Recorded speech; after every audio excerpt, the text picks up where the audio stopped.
Good morning, guys. I'm JB, and I'm here to present the Chapter 2, Defining and Testing the Story of our textbook, Startup CEO.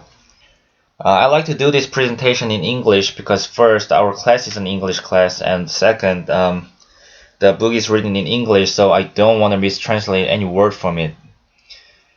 So if there's any word of mine that you don't understand during my presentation, due to my my wrong pronunciation or accent, please leave a comment of it below so that I can type down what I said to let you understand.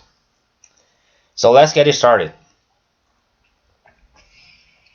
The writer starts off this chapter with talking about how a startup should start out. He says that you, as a startup CEO, need to admit that you're wrong and traditional business plans are wrong because you aren't a mature enterprise.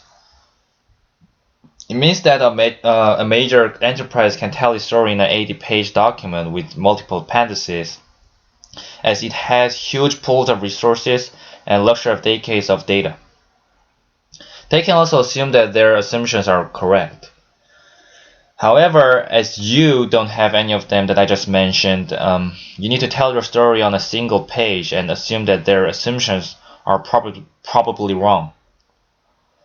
Also, the writer says that the failure of a startup is predictable, so that failure should be built into the process rather than treated as a crisis when it happens.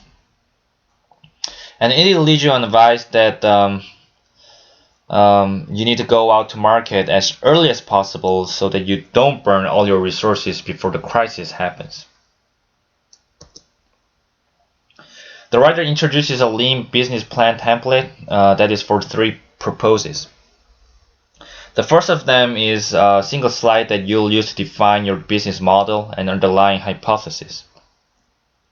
The second is a short presentation for your partners and investors, and the third is your mission, vision, and values statement.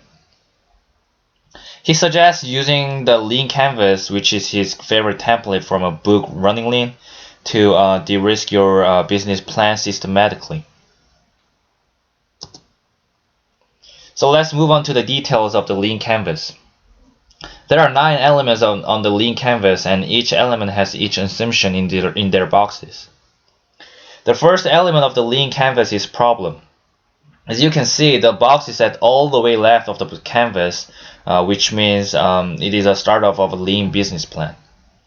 In this box, you need to address a specific problem or pain point that affects a well-defined audience. The assumption in this box is that this type of person has this exact problem. The second is solution. In this box, you can and should only describe your solution after defining your audience and their problems, because this will ensure against the danger of putting solutions ahead of problems. You need to try to test the assumption that this exact solution is what solves the problem for the audience specified in the problem box. The third is key metrics. It's about how you're going to test your hypothesis. You need to define metrics further up the sales funnel, and if you do that, it'll tell you if your solution is taking root with your target audience. The fourth is unique value proposition and unfair advantage. It's about finding out what the unique value of your solution is and what your competitive advantage or your solution's unique value proposition is. A very honest assessment of your place within the competitive ecosystem in which you plan to operate needs to be tested in this box. Channels is the 5th element of the canvas. The writer says this is probably the most important box. It is about how you're going to reach and sell to your customers and derive revenue.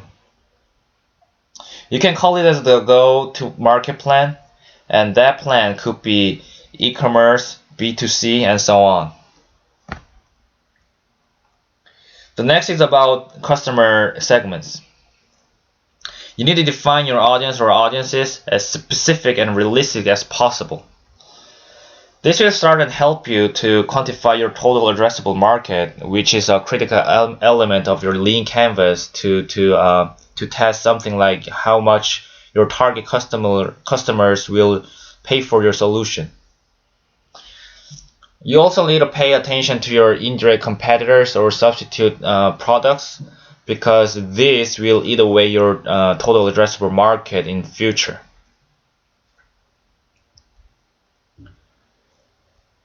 The last one is about cost structure and revenue streams. This is the only financial part of the lean canvas, but oddly, it isn't about creating a profit and loss. It's for you articulating what the basic numbers will or should look like on your path. On the revenue side, you should pull it from your customer segmentation or total addressable data. Meanwhile, on the cost side, you need to write down things like how many workers you will have, and at what price, and how long they will work for you.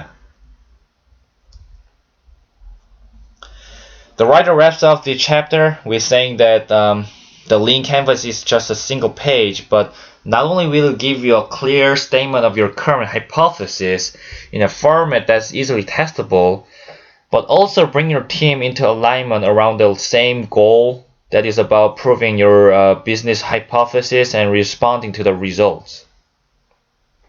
So guys, it's time to buckle up and go test your hypothesis as hard as you can, but don't forget your lean canvas before you go out to market. Thank you for your time, and if you have any questions, please leave it below. Bye.